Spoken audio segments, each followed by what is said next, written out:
Well, hello, everybody. It is the Dennis and Andy Show on another wacky, wild Wednesday afternoon. Welcome and thank you for joining us today. We have a really special guest we're going to bring on in a second. First, let's say hi to some of you fine folks that have joined us. Oh, right out of the gate, Dan Genovesi's here. Good afternoon to you. Randy Howell is in the house, popping links like a madman. Thank you very much, Randy. Marcus Killigrew is in the house. Prater 7, wonderful. More people will drop in, I'm sure, because they're going to want to see this guest. Usually they drop in because they want to see us, but probably not today. Especially in Comic Book Wednesday. I did make it on the way over. I picked up all my funny books today.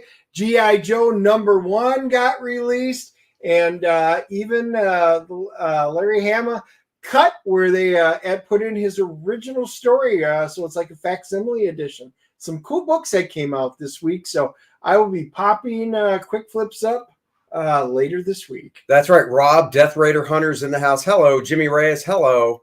Yeah, I actually bought G.I. Joe #301 because I guess they're continuing that numbering. The new #1 from Skybound. I got the black and white cover drawn by Andy Kubert. Just love it. I think the interior art is great. It's drawn by a Kubert student, and you can actually tell if you're well versed with, Joe Kubert, Adam, Andy, their styles. You can see kind of that, and I think it's Chris Mooneyham, if I pronounce that right. His work is really nice, and I did pick up that G.I. Joe #1 because it's a book I've never owned, and I was like, why not? And of course, Mark Millar's Big Game #5, double-sized. The finale. Looking forward to that. So, got some good stuff. Very happy about it. And we're going to bring on our guest, Kevin Grevioux. Hey, Andy. Yeah, I pronounced the right. name. Now, Kevin, just so you know, I have been known to pronounce the word cat wrong. So, and he has a bad memory and usually forgets most of the words and names of everybody. So that was come on, golf clap, everybody. Golf clap. I mean, seriously, I'm so bad when it comes to pronouncing things. I'm just lucky my last name is Smith. So I never had to worry about it. Yeah. So cool. Excellent. But one of the couple things I want to show you, little this, you can almost say This Is Your Life. Is that the name of that TV show back in the day? This Is Your Life? Yeah. This is kind of it. These are the first 2 books I picked up where I read that you wrote. Oh, wow. My goodness. Yeah. That's a long time ago. Yeah, dude. I tell you what, besides the fact I think they're awesome, because I bought them back then, so I still have them, of course. Yeah. I love this guy's art. It's so. Oh, yeah. He was really good. Really good. So, so I got the. Now, were there ever #2s or 1s or any more of these? No? Okay, so there were not that came out. Okay. They're sitting on my computer, as you know, Alias, folded. Yeah. And there was a big brouhaha over, what happened, just different things. And so, they were never complete, they were never, we never went to the second issue. But that was also at a time when I really didn't understand the comic book industry. You know what I'm saying? I was one of these individuals who thought that, okay, well, you have enough money to produce the first issue, and the money you make from the first issue will pay for the second, and so on and so forth. And then someone told me, no, that's not the way it works. It's like you have to be maybe 8 or 10 issues, 8 or 12 issues actually in the can before you get that rolling like that. Right. And then I didn't understand the fact that you had a diminution of orders once you went from the first issue to the second issue. Yep. I had no idea. So I was a real greenhorn. Yeah. At that point. Yeah, because it usually goes with Diamond catalog and whatnot, it's usually first issues here, second issue, third issue, and then when they're ordering the fourth, they know how well the first sold, so they can go, oh crap, this is a really good book, and then you'll know because fourth will actually go up. Yes, yes, And then hopefully every issue after that goes up as well. But yes. 2 and 3 are those issues the retailers are like, got no idea. So Exactly. Yeah. And so, new company. yeah.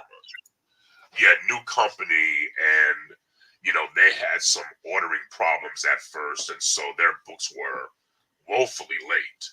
And Yeah. I think that just destroyed the I guess the goodwill with retailers, this, that, and the other. Right. So, that's just the way, that's just the way it goes, I guess. Now, so the other one I got, and this isn't really a big throwback because I literally just got it this year, was your Dark Storm. Yes, You know, yes. I should have taken it out of the bag so people could see it better. But so I got that, really enjoyed it. Like this guy's artwork a lot too that did the interiors. Yes. It was Ruben Marigi. Yeah. Yes. And I think it, once again, it's just a really nice style to the work. And of course, I got the Ken Lashley cover. Yes. Ken stuff is great. I've been lucky enough to sit next to him at cons and get to know him and stuff. Yeah, great guy. But Darkstorm wasn't a crowdfunded thing. You just did that, or? No. Yes. That was a lot of the projects I have. They were unfortunately a casualty of my ignorance about the industry when I first started. Because after Underworld, I said, maybe now is time for me to try to get into the comic industry. The thing is, how do I do that? And so met a couple of guys, and they gave me little snippets, of how you might break in. And of course, it was doing the independent thing. And so I really didn't know what I was doing. And so Darkstorm basically started out as a short that was supposed to be for an anthology that a buddy of mine was doing. And so it was just an adventure, a short little adventure, but he started expanding, and it was only supposed to be 12 pages, but then he started expanding it, and he expanded it to the point where it's like, well, Kevin, can you add more pages? Well, Kevin, can you add more pages? And before you know it, we're at 40 pages. And I'm like, well, wait a minute now. If I had known I was going to do a 40-page story, I would have structured it vastly differently. You know what I'm saying? Sure. And then he canceled the anthology. So now I have these 40 pages. And so now I have to weave the actual story in proper structure around the pages that I already have. And so that book was a long time coming, and so I was just able to cobble together everything and put it together. And, I couldn't put it out to Diamond. But also the artist unfortunately passed away. Right. Oh.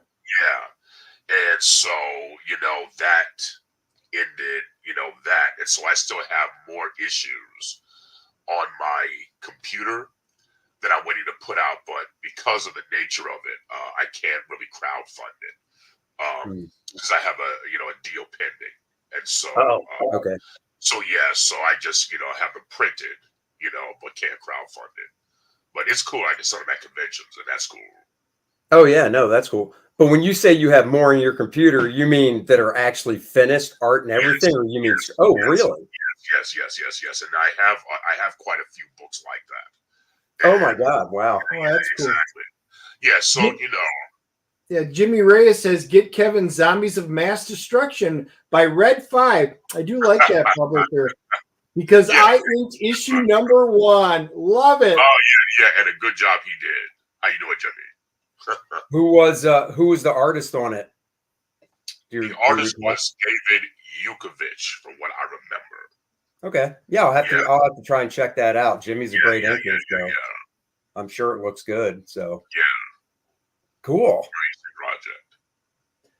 Well, being the fact that it's your first time on our show, we always like to ask our new guests, because there are new viewers and stuff, you know, what's your origin story? How did you get involved in your case, Hollywood, but how'd you get into comic books? And Well, what was the first comic you remember getting as a kid, either buying yourself or maybe your parents gave it to you? okay, so I'll answer the last question first. From what I remember, and you know how it is when you're a kid, your memory's hazy, so Oh, yeah. you really don't know what you're talking about.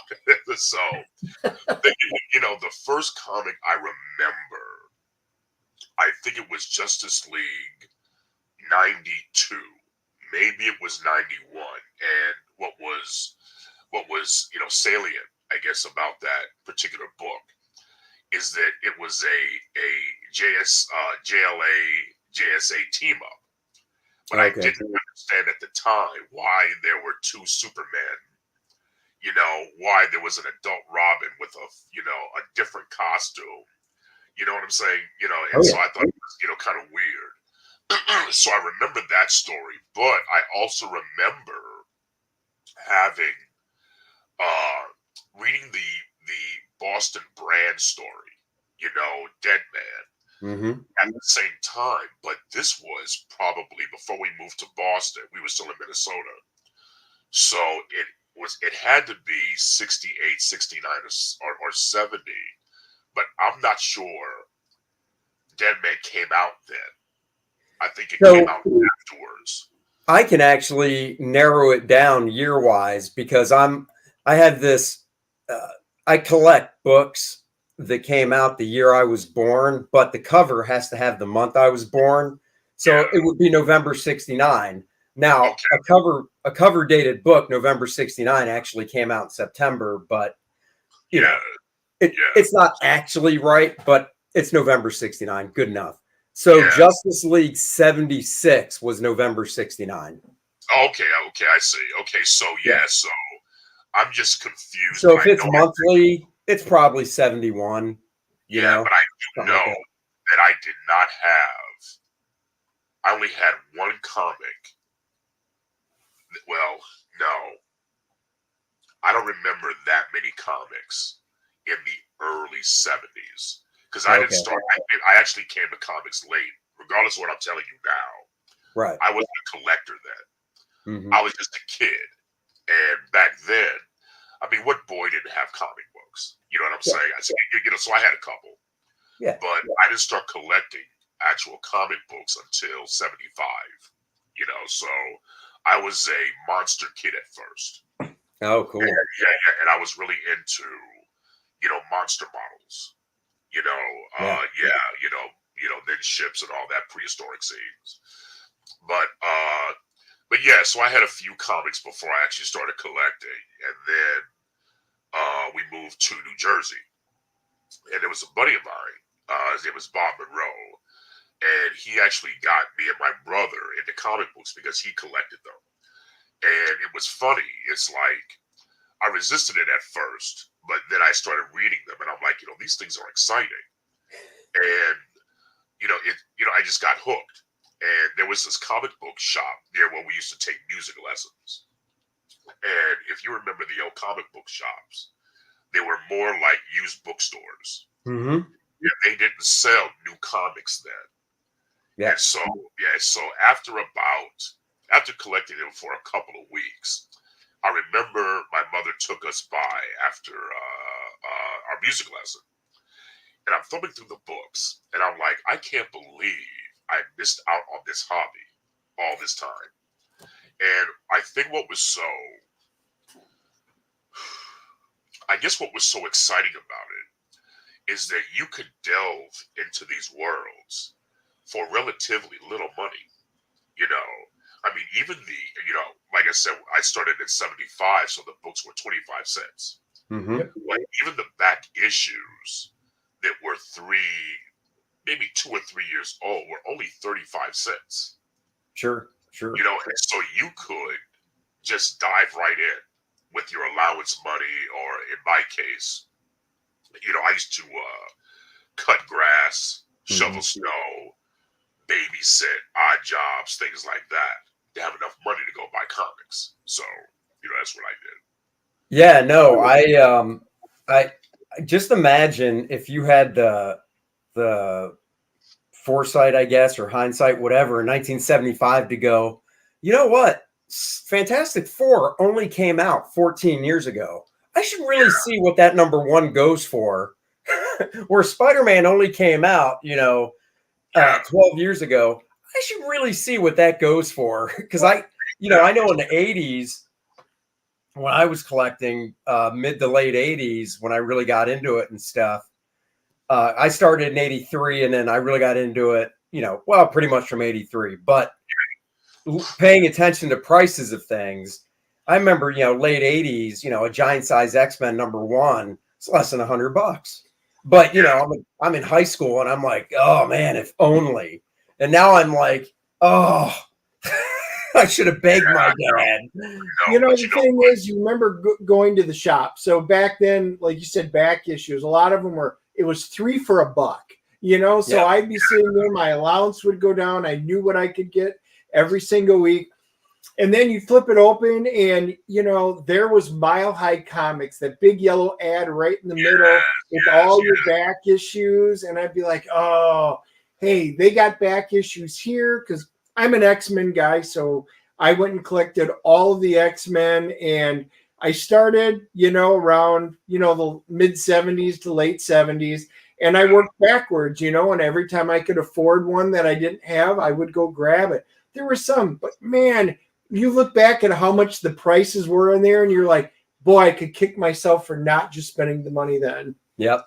Yeah, but what are you going to do? Like, I remember I went to my first comic convention in 76. It was the Creation Con in New York. Oh, yeah. And I remember seeing not Thor, but Journey to Mystery 83 for $40. Oh. And I remember saying, wow, that's a lot of money, because I only brought $25 with me. Sure. And got a gang of books. You know what I'm saying? Oh, yeah. $25 in 76. Oh, I mean, that's like going to a convention now with honestly, with $500, and you see, something on a guy's back wall for $1,000, and you're like, oh. Yeah. I remember, and you mentioned, giant size X-Men number one. Well, I never saw it on the stands, believe it or not. Oh, wow. And I remember my brother and I went to some drugstore, and he said he saw it, but he didn't tell me he saw it. He said he thought he told me, or he thought I saw it, and so I missed out. Now, when I went to purchase it somewhere else, I kind of had this fiat that I would never pay more than $5 for a back issue. And it was more than $5. I'm like, you know what? Forget it. I'm not paying that much money for something that just came out. I mean, I have X-Men 94. Mm-hmm. Yep. But not that one. And then I remember when it came to Hulk 181. That's my favorite single character. My favorite title is Fantastic Four. Sure. I started collecting Hulk at, I think, issue 193. It had Doc Samson on the cover.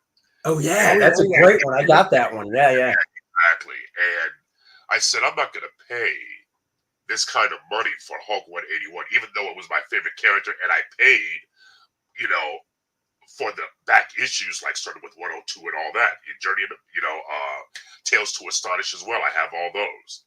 But I just could not bring myself to pay that amount of money for Hulk 181. And so finally what happened. Now, wait. We got to back up a little bit, because I might have missed it, and Dennis knows sometimes things just go right over. When was this that you were like, I'm not going to pay that kind of money for 181? It was probably 76 or 77. And what do you think it was going for? What do you recall? Because I can't imagine just being a few years later it going up that much. Yeah, but I don't remember. But it was over your $5. Well, it might not have been over my $5, but I just knew that it was only. This was my logic. it was only a year before I started collecting. Right. So my thinking was it should have been 35 cents. Sure. But it wasn't. Now, Hulk 180 was 35 cents. Yeah, but not that one. I said, forget it. So I think it was in 83. Okay. I had seen it a couple of times, and it was like $6 or $8 or whatever it was. And I'm like, you know what? Let me just go ahead and pay the money. You know what I'm saying? You actually got it for less than $10. Yeah, exactly. And I you still, got it for $10, and I still have own it. it. Yeah, I still have it. Oh, nice. Yeah. So, you know, that's the way it is. Hey, the only thing I can relate to that is a friend of mine. He used to be an editor actually at Marvel in the 90s. Right. And he lives out in California, I think in LA. And he's not involved in comics anymore, but I would see on Facebook he would go to like estate sales, yard sales, stuff like that, and he would post stuff that he picked up. And I don't know if it's just a LA thing, but it was like almost every Saturday this dude's like picking up these great books. And I'm like, I live in North Carolina. I go to yard sales. I've yet to see comics at a yard sale. So maybe it's an LA thing. I don't know.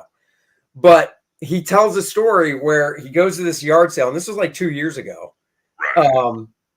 And there's a few short boxes, and I mean, this guy hunts for them, so he gets there before the yard sale starts. Right. And somebody was already there looking through a box, and whoever was running the yard sale was like, well, there's another couple boxes over here you can look at. And he's like, all right. He's looking at it. He found a Hulk 181. Wow. He paid $5 for it, right? Now, I'll be honest. I don't know if I could have done that. I might have told the woman, like, look, you're selling it for this. It's kind of key. I'll give you this amount. Yeah. I don't know until I'm in that position. But he paid $5 for it. The guy that was there before him follows him out to the driveway or street and goes, you know, I'll give you $500 right now for it. Then this isn't near mint or anything, but it's around it's around a $750 condition book. And, you know, my friend was like, no, I'm good. I'm keeping it, because he was going to get it slabbed and stuff. Yeah. You know, those finds are rare. Oh, I know. Oh, yeah. Because, you know, it used to be, now when I was a kid, there was this periodical called the Comic Book Buyer's Guide. Oh, yeah. Yeah, and you're talking about 75, 76, 77. And there were, you know, I guess it was one of the first fanzines. Yep. And there were articles where guys would find, like, there was this one article where this guy found a couple of boxes of Submariner 13s. You know, now I'm talking about the Golden Age Submariner. Yeah. That was in an old warehouse.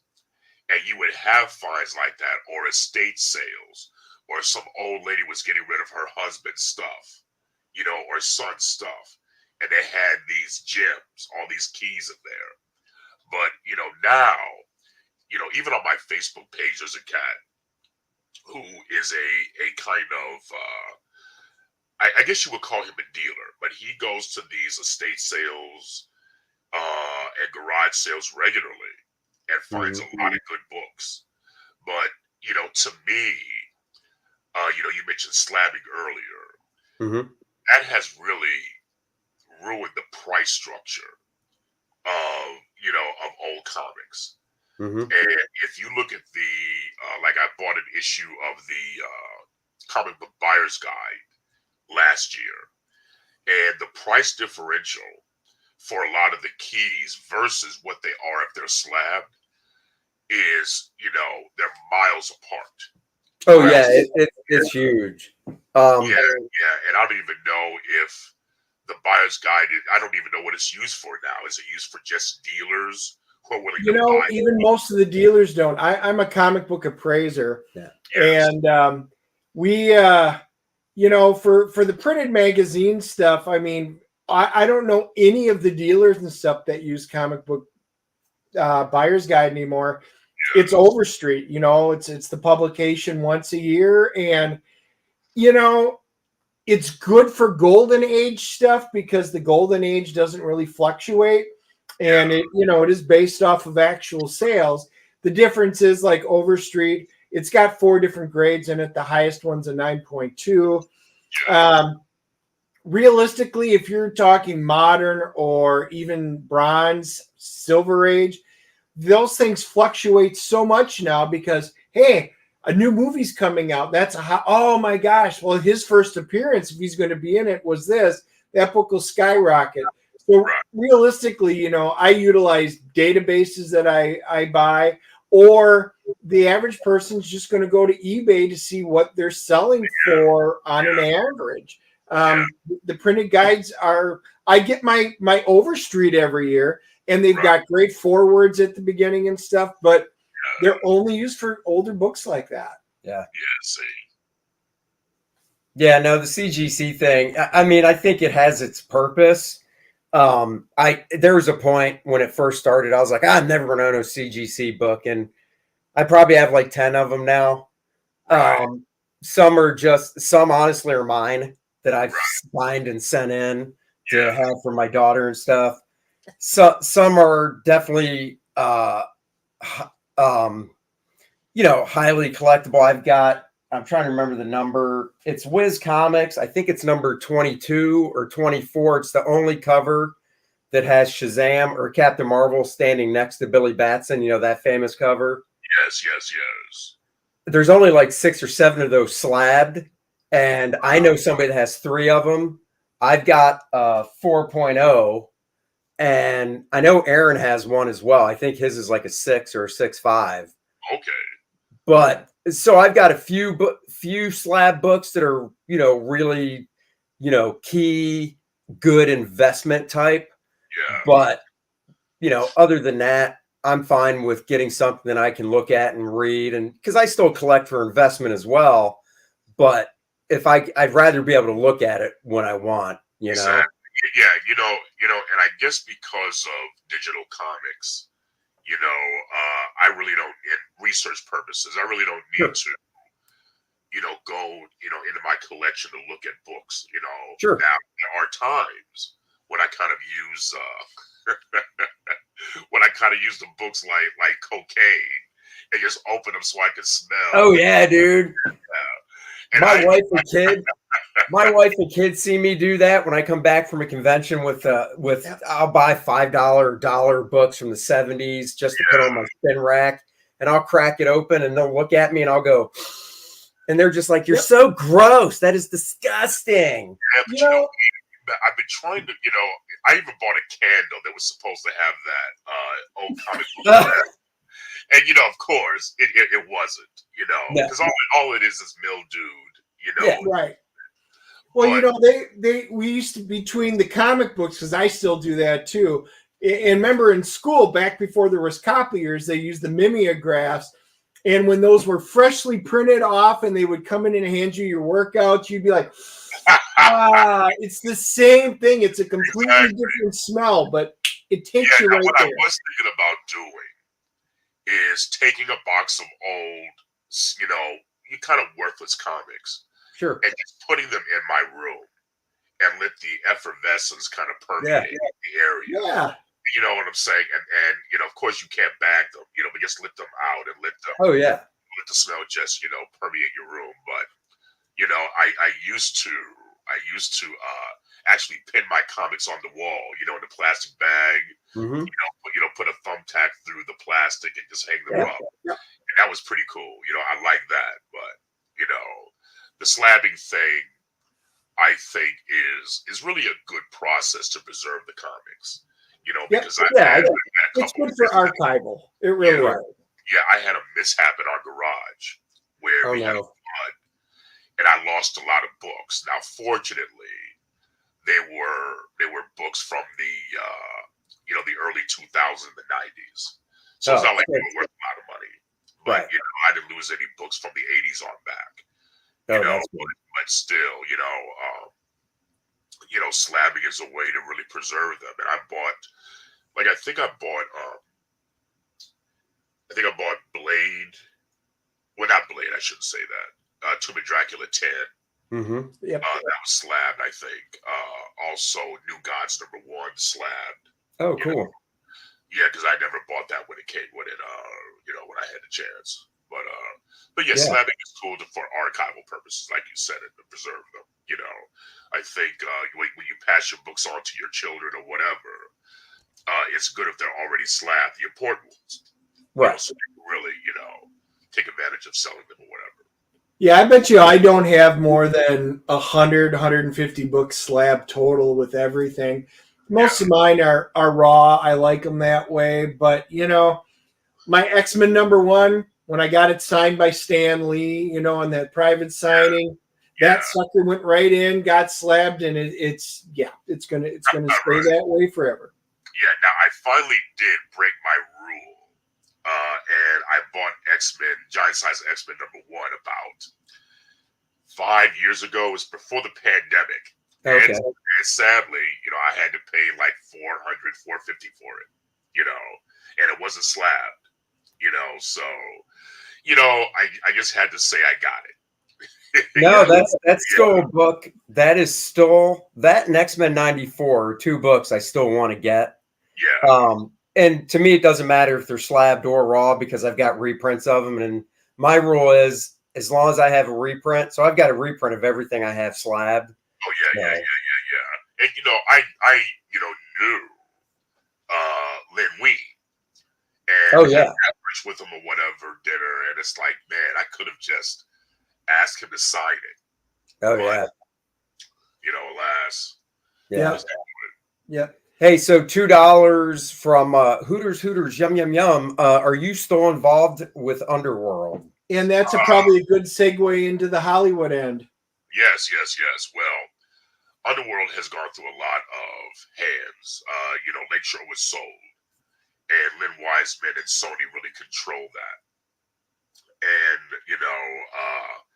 I probably have passive rights, but, since I didn't make a comic book of it early on when I conceived of it and wrote the original screenplay, my involvement is really up to them. And they probably don't want me involved, which is why I created I, Frankenstein, which was supposed to be a way for me to go into the underworld world, and just do my own thing. But the movie, they destroyed it. Destroyed the movie, and so it's like, it didn't turn out right. So, that was a problem. Right. But, yeah. Wow. All right. Before we go into the movie stuff, I think I've got a question that, who am I kidding? You've probably been asked this. Yeah. At what age did you get that voice? Oh, man. You know what? When did it change, and was it overnight? Because I'm still waiting, and I'm 54, and mine hasn't changed yet. So, well, I think I don't remember really. I think by the time I was 16, it started. Yeah. But my voice would get really raspy at night. And, I didn't know why. And my father was like, well, what's wrong with your voice? I'm like, I have no idea. And then it just started. So, then it even changed when I was in college, my first year, so. Yeah, I mean, and you know how it is, boys, I think, stop growing until they're 25, keep growing until they're 25, so, yeah. Well, you mentioned you have a brother. I mean, does he have a deep voice too, or is this just you? Yeah. He has a resonant voice, not a heavy voice, though. Okay. Yeah, but I'm really the only one in the family. Jimmy goes, you've had it since birth. First time he cried, the doctor was like, "Oh my God, it's Barry White." Like, how hard did you slap that baby's butt to get him to cry? Holy crap! Oh, really. The funny thing is, I'm the exact opposite. You have a girly voice. I know. I was a soprano. I used to sing. Oh, really? And I was in the middle of choir, and I was hitting that high note, and I wasn't a bass. And all of a sudden, my voice cracked right then and there. and then I immediately dropped to an alto, and eventually I got down to a tenor. That's as low as I'm ever getting. I remember in college, a couple of people approached me about singing in the choir. Really? And I actually got offered a scholarship. But I was like, I don't want to sing. You know, I wasn't interested in anything creative, Mm-hmm. you know, at all. And so when, you know, that offer came and I went, you know, to see the head of the department, I'm like, I don't want to do this. You know, So how did you get into because I assume before you got into, you know, Underworld that you created and stuff, you started off just acting, correct? Or well, no, okay. not really. I Oh. I came out to Hollywood to be a writer, not an actor. Oh, okay. That's something I fell into. And that's also part of my overall philosophy is that when you're in pursuit of something, Mm-hmm. I think you have to diversify your creative lexicon in order to give yourself the best chance. And so, you know, there are a lot of things that dovetail into each other Mm-hmm. when you're in the creative fields. You know what I'm saying? Oh yeah. So, like, if like, let's say I was just going to be a comic book writer, I would say, you know, don't do that. Learn how to draw. Mm-hmm. You know, like, learn how to letter. Learn how to color so you can be your own man and be self-sufficient. So Yep. I came out to Hollywood to be a writer, but of course I didn't know anyone. I had a couple of scripts. Who knows if they were any good or not? I'm going to say they sucked, you know. But because of my size, my voice, my overall look, a lot of people thought that, hey, look, you know, you could probably make a go at being an actor, character actor, something like that. So I started to pursue that until such a time as my writing kicked off. So I wound up writing myself a part in Underwood. You see what I'm saying? Oh yeah. And so it all came together, and then that led to my first producing credit. And then I said, you know what?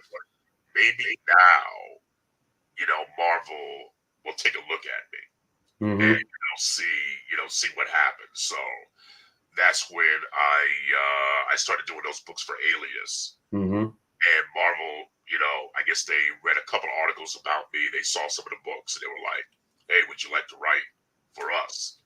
I was like, yeah. Oh yeah. Yeah.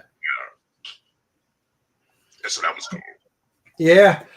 Just out of curiosity, because we've had a couple of people mention it. Are you a Star Trek fan?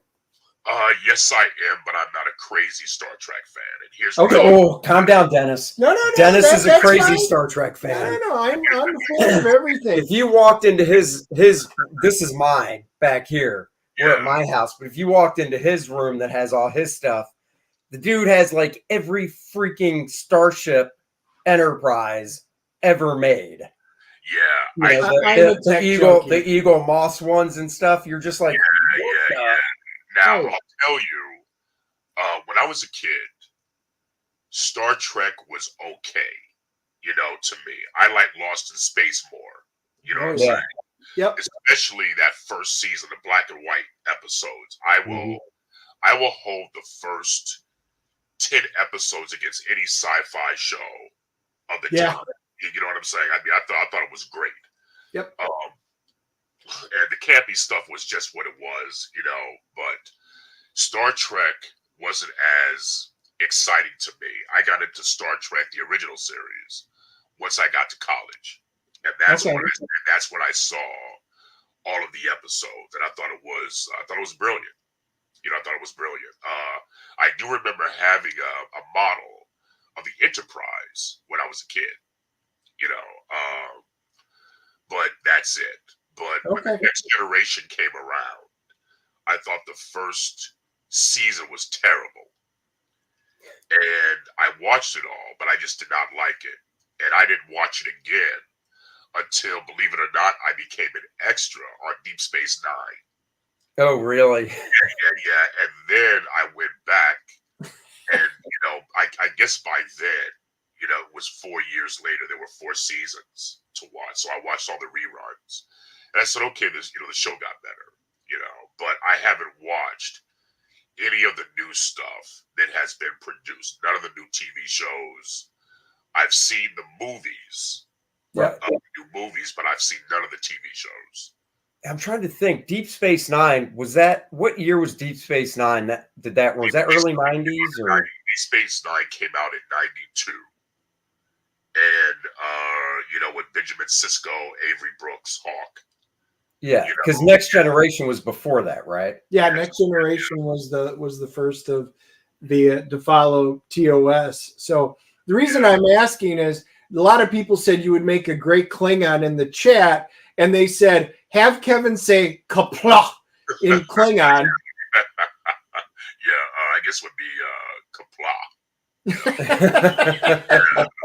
But believe it or not, I've auditioned for Klingons and never got the job. So what is that audition process like? It is, to me, it's a lot of, I don't know, man. I can tell you I didn't get along with the casting director. And this is one of the problems with Hollywood. I remember this one casting director said that, well, I know Kevin, and, he's all voice but no talent. You know what I'm saying? Yeah. And the thing is, it's like, then he said, he's auditioning, but I never auditioned for this guy. You know what I'm saying? Yeah. And so for whatever reason, he just had a, bee in his bonnet about me. And I could never get in. But what's interesting is that I have auditioned for stuff before casting directors and didn't get it, but got on the show as an extra, and the director or the producer saw me, and it's like, him. I want him to play this role. And it's like, see, and that's why you get a lot of actors saying that all casting should be done by directors and producers because of that reason. Casting directors can't get you the job, but they can keep you from getting it, because it even comes down to this. If you're reading with the casting director, and as an actor, you play off the other actor, that you're facing. Right. If they hit the line wrong, you're going to hit it wrong a lot of times. And that can be the line of demarcation between you getting a job and not getting it, Yeah, I mean, so one of the reasons I asked about Deep Space Nine time period is because in the late 90s, I was living in Orlando, and I was taking acting classes. He'll come back. He'll come back, says Andy nervously. What did you do, Dennis? Before the show, Dennis is like, Vikings? I'm a Packers fan. What? And I'm like, really? You're insulting our guests now? This is what happens. He goes, you didn't insult me. I even told him this isn't going to be our year. You guys have a chance, but it's Detroit. He doesn't get insulted. Besides, he could take me. He's back. No, that's okay. So in the late 90s, I was taking acting classes because it's something I thought I wanted to try and get into, and Orlando was a good scene for it, blah, blah, blah. Right. So the acting teacher I had, was in Hollywood. She worked, I want to say she was on Next Generation from the time period. Right. And she was on a show called not Young Guns, because that was the movie, right? Young Riders, I think it was. It was a Western show basically like Young Guns, but I won't say it was Young Riders. Anyhow, and she would just flat out say sometimes when it came to casting, if a director or producer was in the room with the casting director, sometimes the person would walk in and they'd just be like, that's him. That's the person. And the casting director would be like, he hasn't said anything, or they haven't said anything. And they're like, it doesn't matter. It's book a look. That is the look I want. We can teach this guy what we need to, I'm sure. Exactly. And you're exactly right. They say, if you fit the union suit or the monkey suit, there it is right there. Yeah. There it is right there, having to look is, oft times 3/4 the battle. Yeah. It really is. Yeah. No, and I totally understand what you mean about playing off with somebody. Because then when I moved up here, I did improv, and you got to have a good scene partner. Oh, yeah. Know, Oh, yeah. and if your scene partner stinks, I mean, you can try to save it, but especially in improv on stage. Oh, yeah. And I remember I learned I mean, I'm being dramatic, but I learned a bitter lesson about stuff like that. I remember they had, Michael Bay was doing a milk commercial. And you remember those milk commercials they used to have, Oh. And so the only milk commercial they had with black folks in it, right? I auditioned for that. And I was supposed to say a couple of things, but I couldn't because the girl did not say her lines. You know what I'm saying? And so I'm waiting. And then Michael Bay says, cut. That's it. I'm like, oh my goodness. Oh. And I'm like, you know what? The next time that happens, I'm just going to plow over everybody. I don't care what they say or what they don't say. I'm going to make sure I do my thing. And you know what? Ever since then, when I went out for commercials, I would book like 80%. Wow. Yeah. So that's funny. That I told Dennis. So on Netflix now, and for all we know, you might know him. Do you know Sylvester Stallone or? No. The only Sly Stone story I have is I was an extra, and let me preface this by saying this. I didn't want to go back into science once I got out to Hollywood. I left that behind. Mm-hmm. And I wanted to just concentrate on, getting into Hollywood and making it work. So I used to do a lot of extra work. Mm-hmm. And the way I looked at it is that extra work was the best free film school that I could ever attend.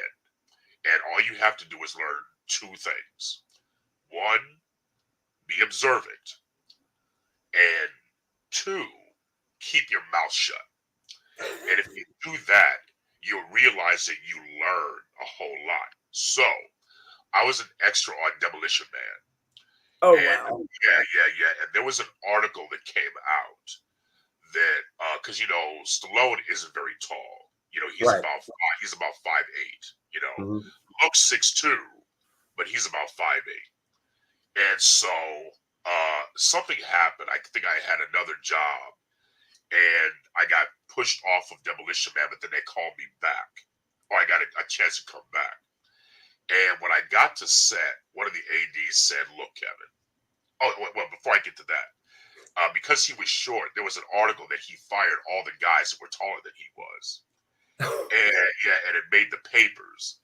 And so that's when people started saying, just be careful around him. And, he doesn't like actors who are that much taller than him, this, that, and the other. So when I came back to Demolition Man, one of the ADs kind of intercepted me. And he says, look, Kevin, we brought you back. We like you. However, don't come on set. Because if he sees you, you're fired.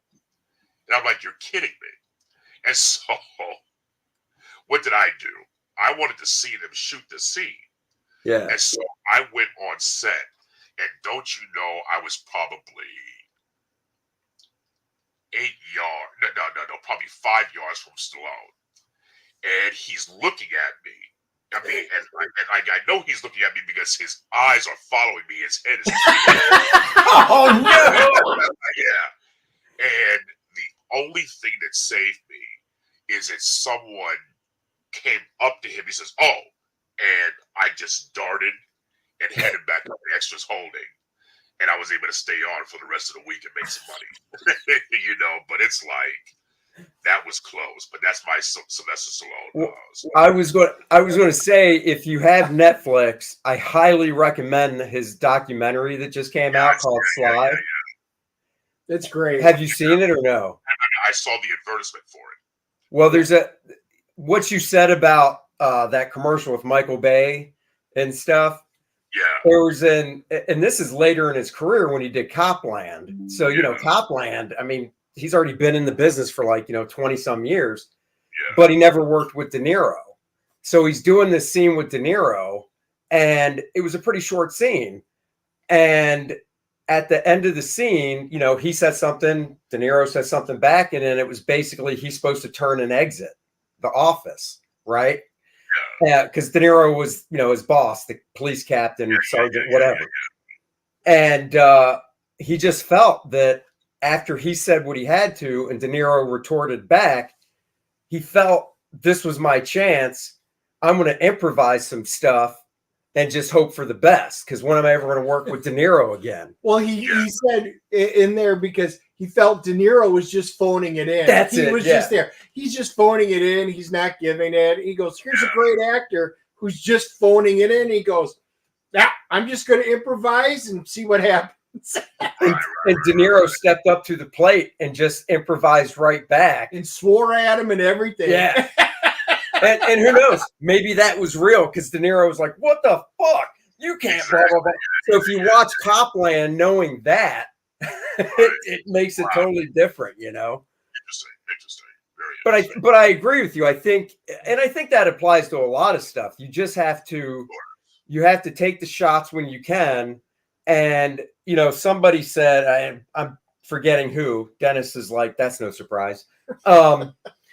Somebody basically said there's not somebody that has better luck than you, because it's not really about luck, because you make your own luck. So if you take two people that basically do the exact same thing, but one of them doesn't really try to basically make the luck, like you said, on the movie sets and stuff, look around, try to learn and stuff. And you take the other extra that's just like, nope, I'm just going to stay over here until they tell me it's time. Well, if a week or two goes by, and let's say you get a phone call because somebody saw you on that set and you had this look and blah, blah, blah. It's not because you have good luck. You basically made that luck by not just sitting there. Exactly. You know what I mean? Exactly.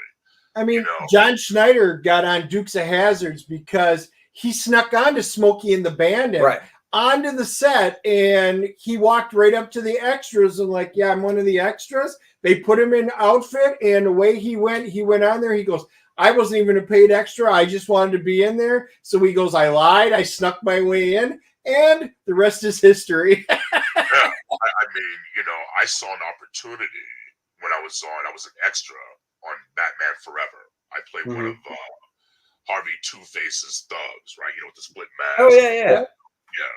So I got chosen along with all the other stuntmen by Joel Schumacher. Yet I wasn't being paid like they were. And so, I think I was making like $65 per 8. And they were on all SAG contracts being stuntmen. Oh. And I was doing the same physical things they were. So I got wind that they were going to be at the Spruce Goose housing facility, because that's where they had some of the Batman sets, right? Mm-hmm. So on the day that the stuntman was supposed to show up, I show up.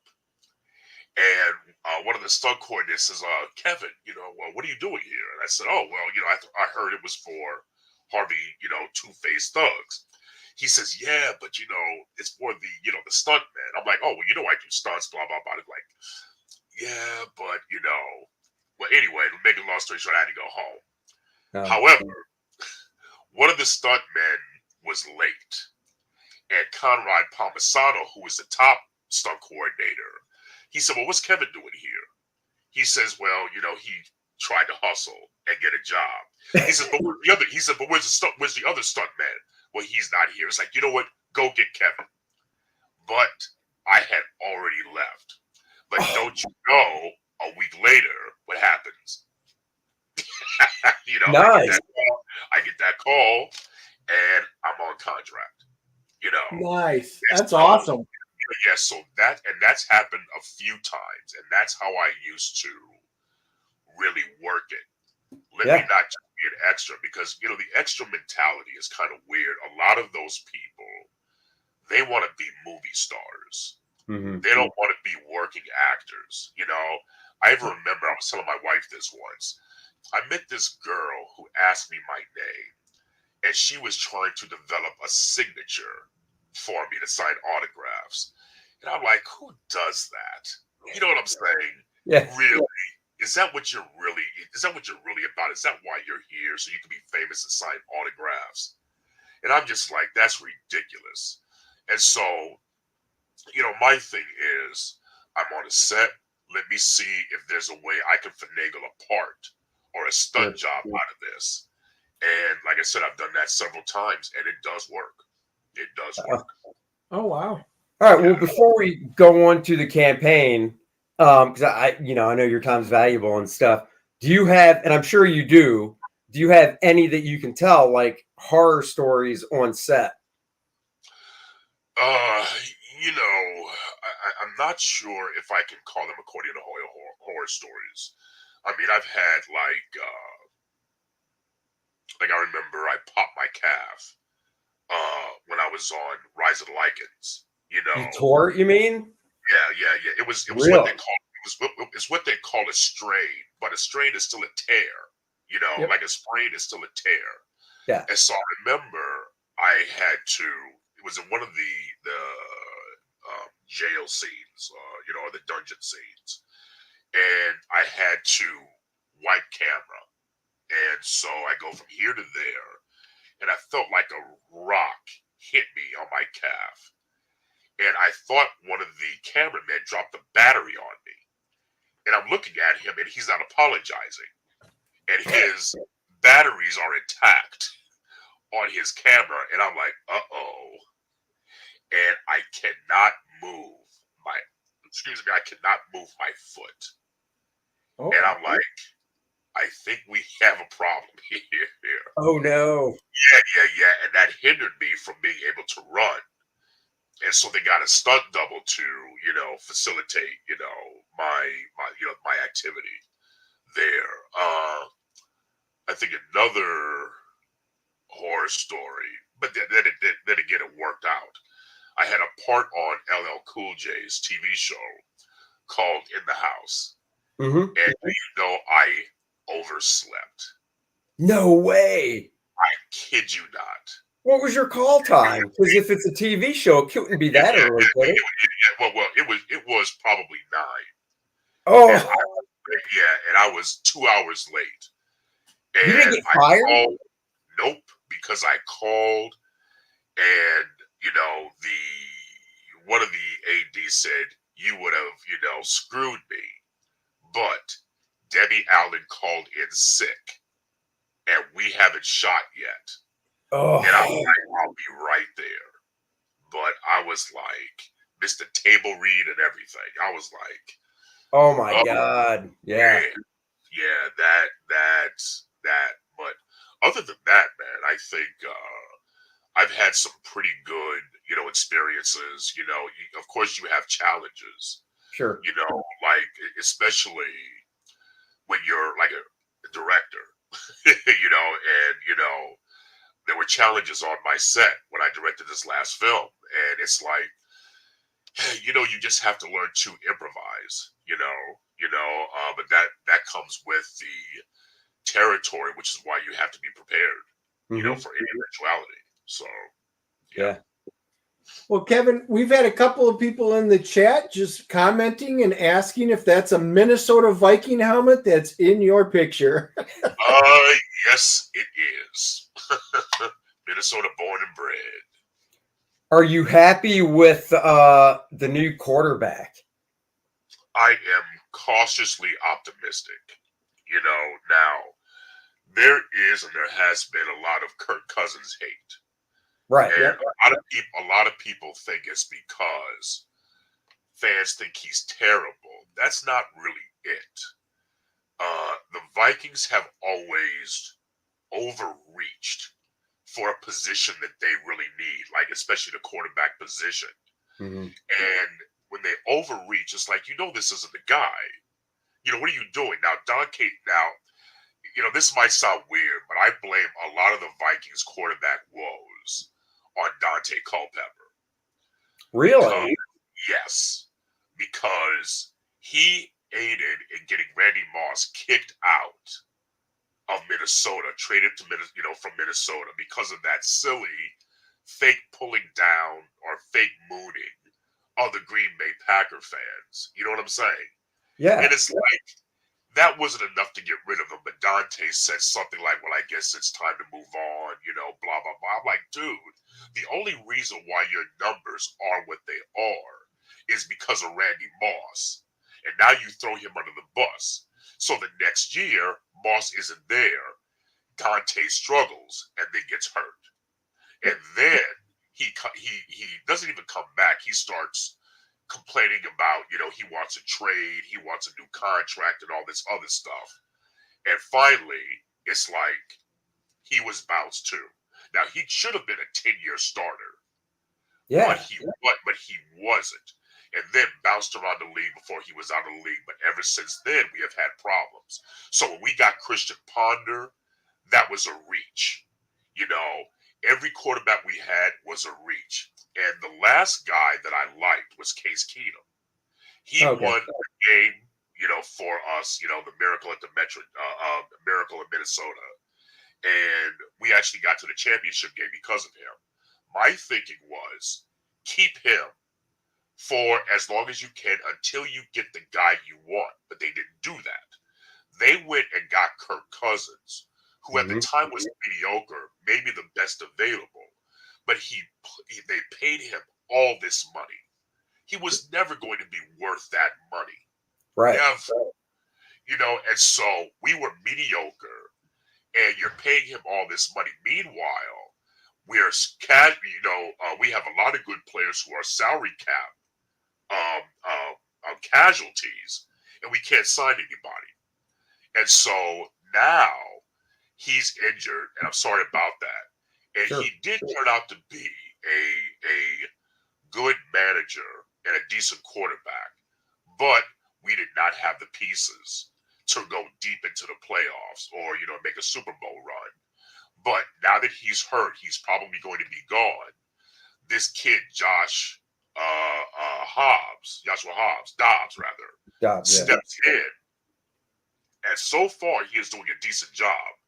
Now, what I say is keep him for as long as you can until such a time as you get the guy that will really do it for you. Not, some guy you overreach for, but a guy who you really scout and say, this is the dude. So he's good for the nods. Yeah. But he's not going to cost us a lot of money. I say treat him like the 49ers do Brock Purdy. You know what I'm saying? Right. Oh, yeah. Hopefully he shines, and we'll see what happens until we get that guy. When you went all the way back to Dante Culpepper, because if I remember right, isn't that like late 90s, early 2000s? Yeah. I think he was on in 2005. And he came out of Florida, didn't he? Central Florida, yeah. Yeah. So that there's a few things I do remember. I remember him because my wife and I were living there when he was attending Central Florida College and was a quarterback. Yeah. So I remember the draft. Yeah. Wow. Yeah. The chat was very good. They did mention that you did have Brett Favre, and that was your year to really have a chance. Well, yeah, but you know what, though? I'm glad that the Vikings didn't go to the Super Bowl that year, and here's why. That game they played against New Orleans, they outplayed New Orleans. Yes. But they put the ball on the carpet 6 times and lost 5 of them.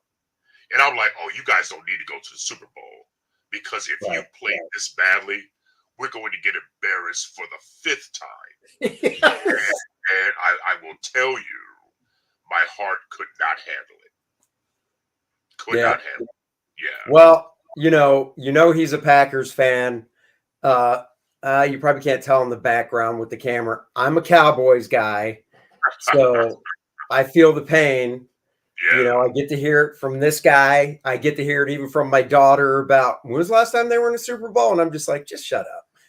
Yeah, but you guys' problem is Jerry Jones. Oh, I know. Yeah. Oh, you mean Everybody knows. you mean the problem since Jimmy was there? Yeah. Now the only thing I will say about that though is I was watching some documentary. I can't remember what it was, but Jimmy Johnson gave an explanation as to why he quit, and I actually said, you know what, I can see that. And what Well, he wasn't said, it basically he couldn't take Jerry anymore?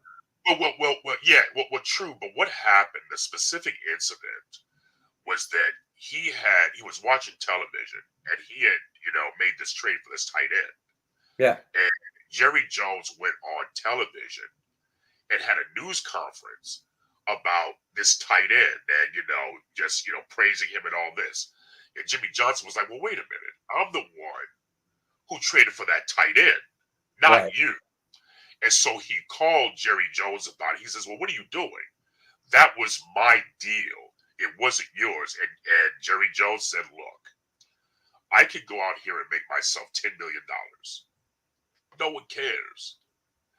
But everybody cared about that tight end. And he said, I'm the owner of the team. And he said, I want to be having some of that fun too. And Jimmy Johnson was like, you know what? I actually understand that. I quit, but I understand. And that was it. And they haven't, done very little since. No, I mean, honestly, ever since then, it's just get a freaking general manager in there. Stop trying to be the GM. There's no GM that could ever work with Jerry. Just own the team, sit up in your box, and be quiet. Yeah, that'll never happen. Though. No, I know. But those teams will be like, I am here for the paycheck. I know this is going to work. Yep. No, I hear you.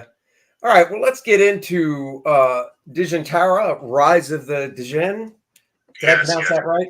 DJINN. Yes. Cool. So you got 16 days. We'll go through everything, and first let's go through the story and stuff, what it's about, and the background, coming up with it and whatnot. Yeah, well, it's an idea I've had in my head for a long time, and my philosophy when it comes to creating is what hasn't been done before, or what hasn't been done well, and see if I can find some twist on that. So, a lot of times I see, the creative world through the prism of superhero, fantasy, or fiction.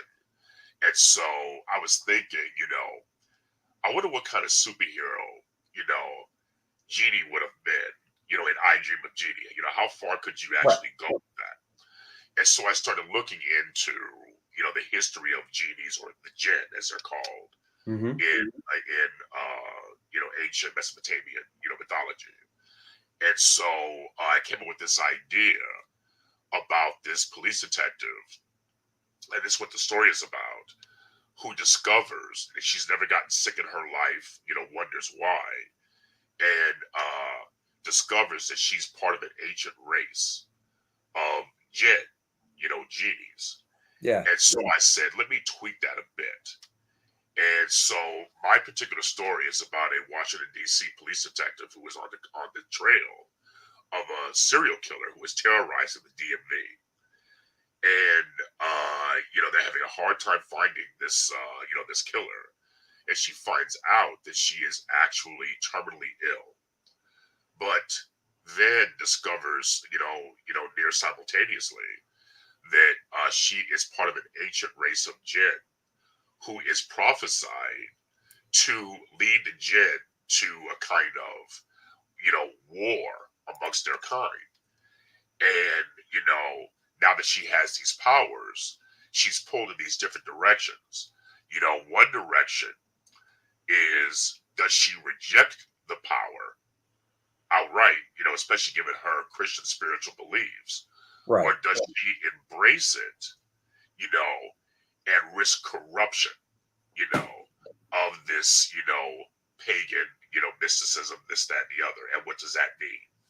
And so it's really a character study about, this character and what she goes through after, discovering she has these powers and dealing with her illness, this, that, and the other. So it's a very exciting story.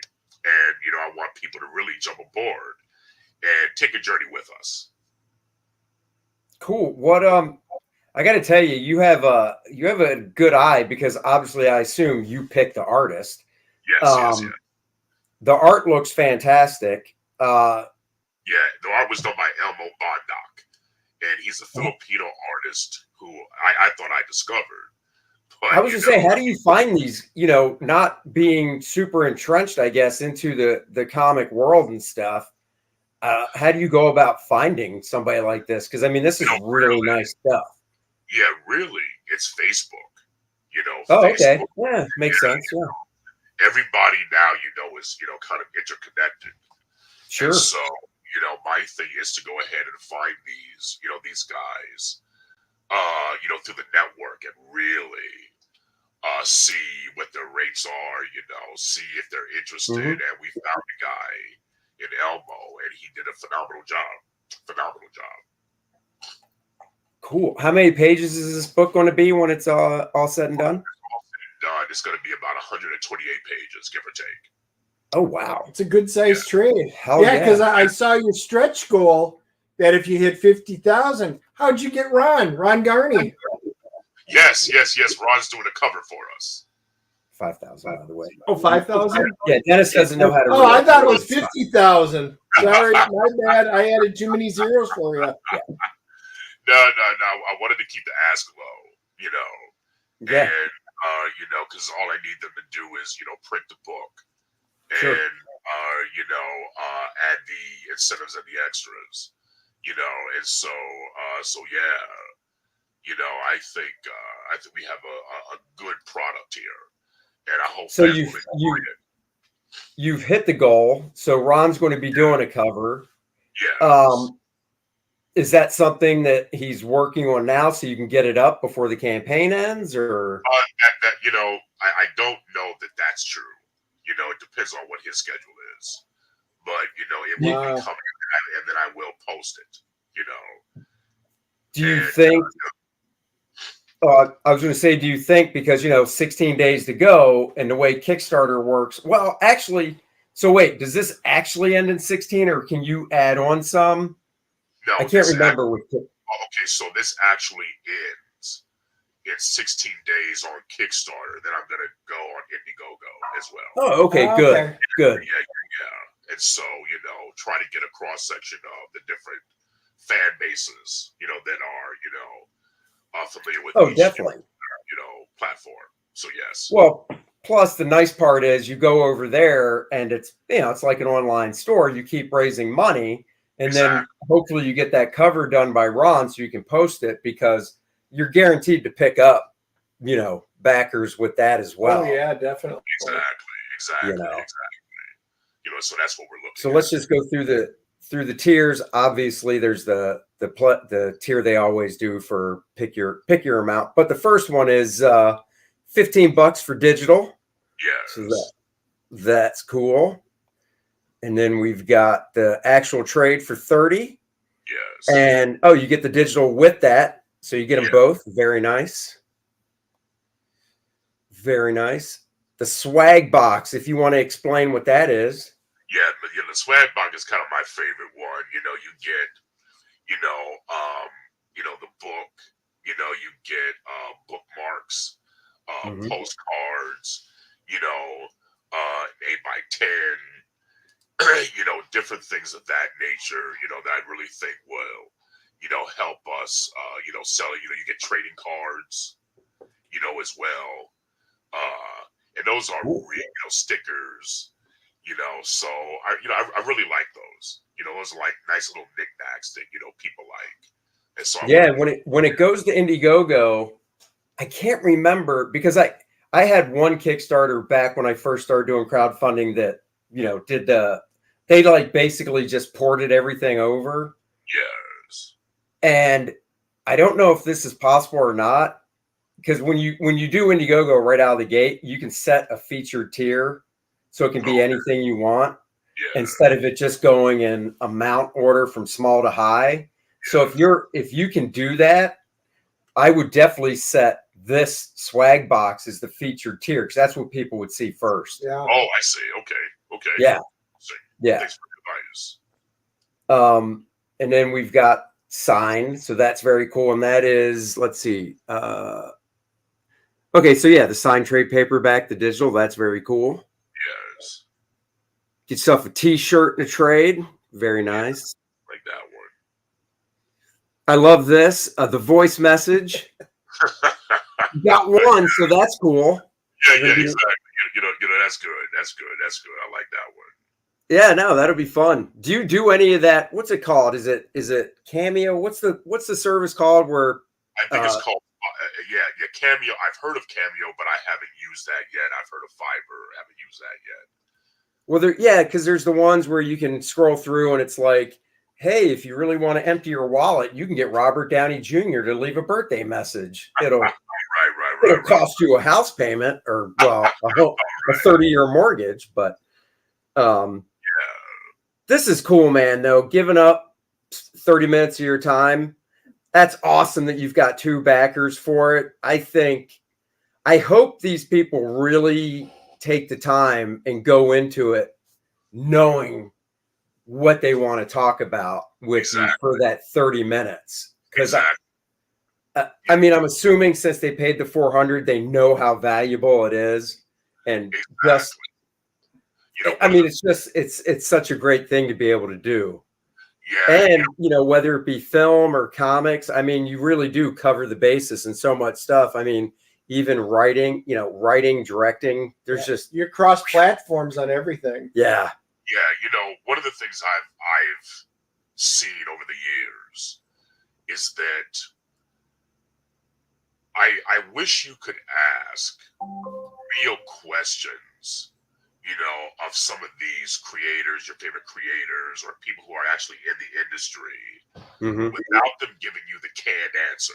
You know what I'm saying? The canned answers. Right. I didn't really realize that was true until I got up on stage myself with other professionals, and they really don't go deep. You know what I'm saying? Right. They give you just, peripheral or superficial answers, I should say. And it's like, you're not really learning anything. It's just like, okay, now wait a minute. How does that actually work? And because they're under these, I shouldn't say gag orders, but it's almost like, they feel they're giving up something they can't really talk about. You really don't get, a full plate of information. I remember Axel Alonso was at this one panel, and they're asking him questions, and this mug kept everything close to the vest. He basically didn't answer any questions. Really? It's like, man, I am not getting anything out of this. Nothing. And so, what I try to do is demystify, the questions that civilians might have. Sure. In terms of, how to break in. What's the industry about? What do I need to look out for? Why do things work like this? It's the same thing in the comic book industry, But once you start getting into the nitty gritty and give your opinion and also juxtapose that with how you got in, then you really start to get the information you need to succeed. Or else these new entrants, these tyros, these neophytes are just in the wind. They're just in the wind. Right. No, I can understand that for being on panels and stuff and with different people and seeing how they answer questions and such. Yeah, I mean, I don't know. I mean, if somebody comes up to me at a con and, and obviously with what I do, it's mostly people that want to draw and, be comic book artists and stuff. Yeah. I try to be as clear, concise, and just transparent as I can. Exactly. Because that's, I went to a place called the Joe Kubert School for art school. Oh, did And you? that's kind of how that place was run. Now, I mean, you would expect that with any school you go to, you know, any type of, you know, college institution. If you ask a professor a question, you would hope they're going to shoot straight. But yeah, I mean, I can't understand why somebody wouldn't, I guess. Right. You know. I am going to pull this down real quick. I want everybody to go check it out and back it. The reason I'm pulling it down is I don't want to dox myself because I'm backing it now. Oh, So, thank you, sir. Thank you. well, you know, that's one of the things we like to do. I like to wait till the guest is on, unless for some reason it's something like, oh no, it's after the campaign's over. Then I will. But yeah, I think I got a couple of your books too. oh, cool. I was going to say, yeah, that's very cool. Well, thank you. Well, of course, I'm doing. I was like, good work. Oh, I appreciate it.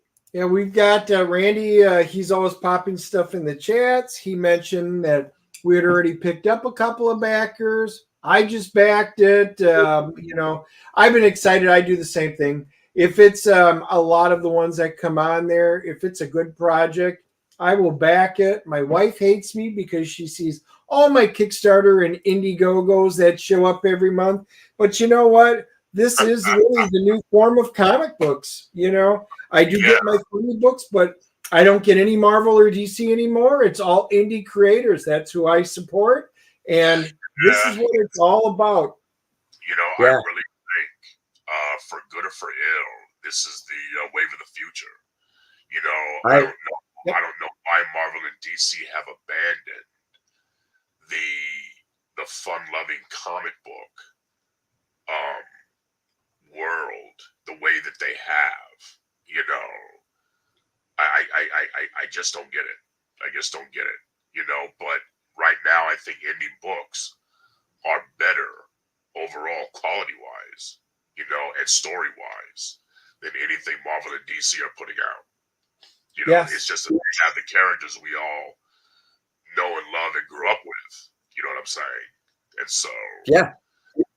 Oh, I mean, you know, as a guy that's been in this business for 32 years now, I consider myself lucky because people will ask, you know, you're doing your own thing.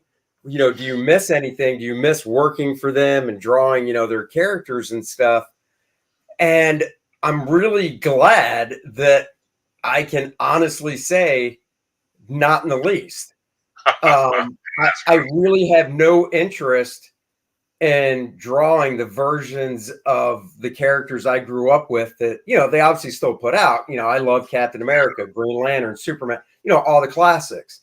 But I got to draw the versions that I loved and enjoyed, you know, throughout my career. And then, you know, 4 or 5 years ago when I decided to kind of take this leap of faith and do crowdfunding and do my own thing, part of it was because they just weren't doing stuff that was interesting me anymore. And the bigger part was I wasn't getting any younger, you know, and I was like, I don't want to be, I don't want to be a guy that's like 75 years old going, I should have, you know? Exactly. You know, my wife essentially told me the same thing. And, you know, it's a shame that, well, you know, actually, you know, I like the fact that crowdfunding has been the go-to alternative, you know, to really getting stuff out to the fans who really love this stuff. You know what I'm saying? And I think it's more creatively satisfying as well. Like, how do you feel when, you know, you get that delivery from, you know, DHL, you know, with your palette of books that you created that sprung from your brain, you know, your own company. You know what I'm saying? Oh, dude, we are, well, actually, I can tell everybody that I just talked to the printer and we're getting our Core Draft Artist Edition hardcover next week. So before Thanksgiving, the hardcover edition, which spotlights all the original art and stuff, shows up. So there you go. You know, you know, whenever that stuff shows up, I'm super excited. I'm looking over at a ton of boxes of the mini prints and game module and stuff that we have that go out. Everything's coming in. And it's getting close, and we're just waiting for that announcement that all the trade paperbacks are done and being shipped. And Then I'll be spending a little time over here doing a lot of shipping of our books. Which is, it's bad enough he's over here enough, and I have to kick him out. Now he's going to be over here more. Oh, I've got to steel myself for that. No, you have to. No, I don't have to. No, you do. No. Well, then half the backers won't get their books, and I'll say it's because Dennis didn't do half his job. Anybody who doesn't get it, it's Dennis's fault. It's Dennis's fault. So you've picked up 4 backers today. That does include Dennis and I. So you got, it's still 4. So that's good. Oh, yeah.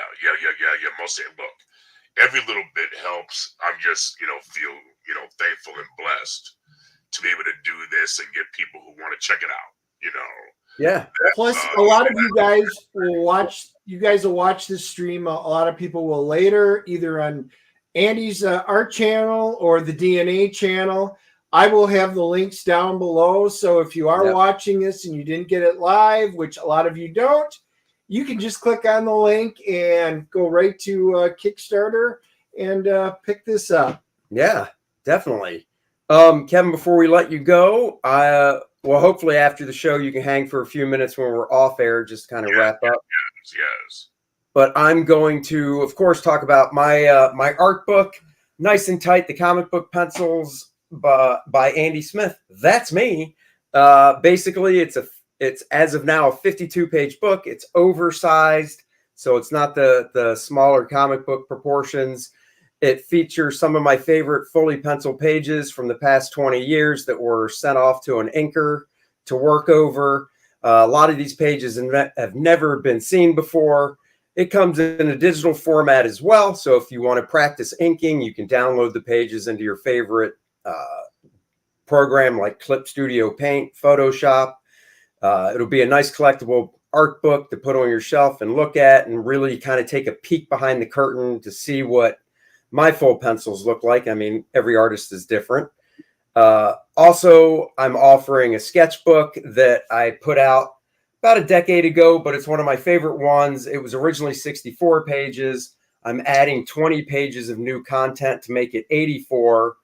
And there's also, once we hit $5,000, I'm going to add 8 pages to the actual art book to make it a full 60. So guys, if you haven't yet, go check that out.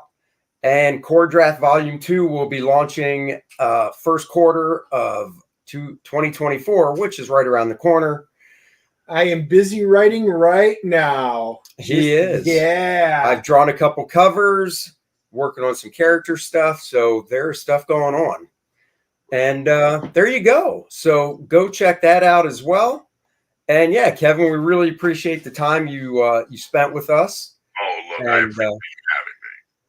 Oh, dude, anytime. Anytime, yeah. I mean, I could easily talk to you for hours just about movie stuff and any tips, because I do know you used to be a bouncer. So any tips, any tips for a guy that's 5'10" that you could tell me to take down somebody that's 6'2" and bigger.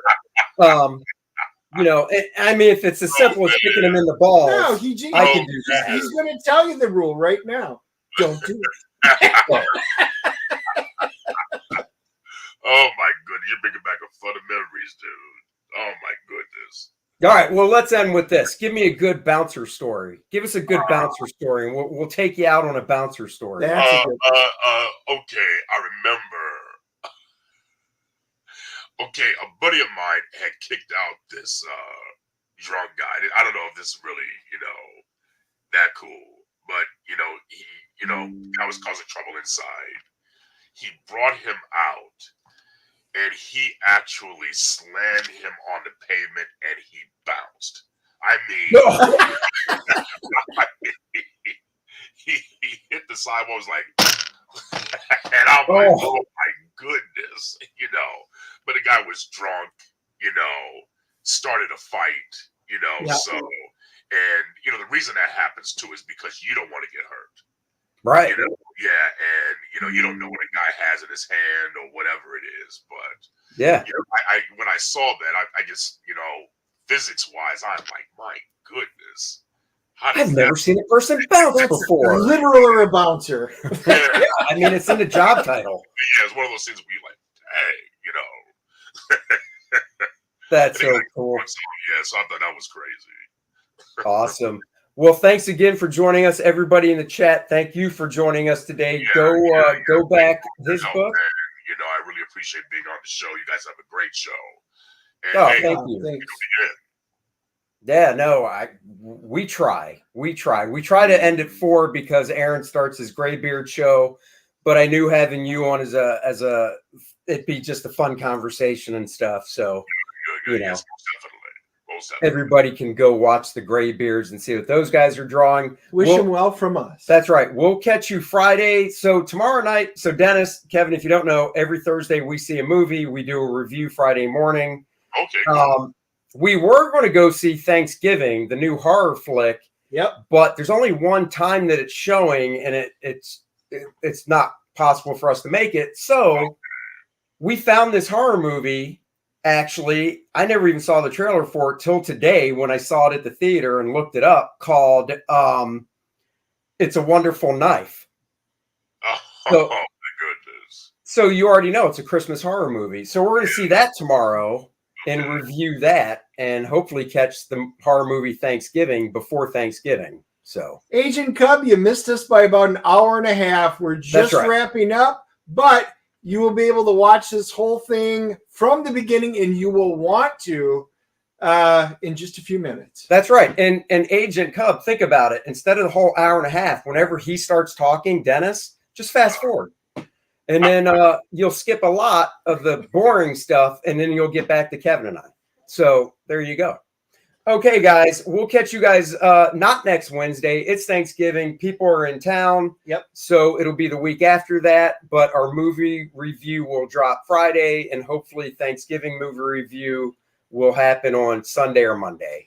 And if our books do show up, we'll do a live stream. We will probably do a live stream and go, ha-ha, getting ready to ship. That's right. All right, guys. Everybody have a good night. We'll talk to you later. Live long and prosper, everybody. There you go.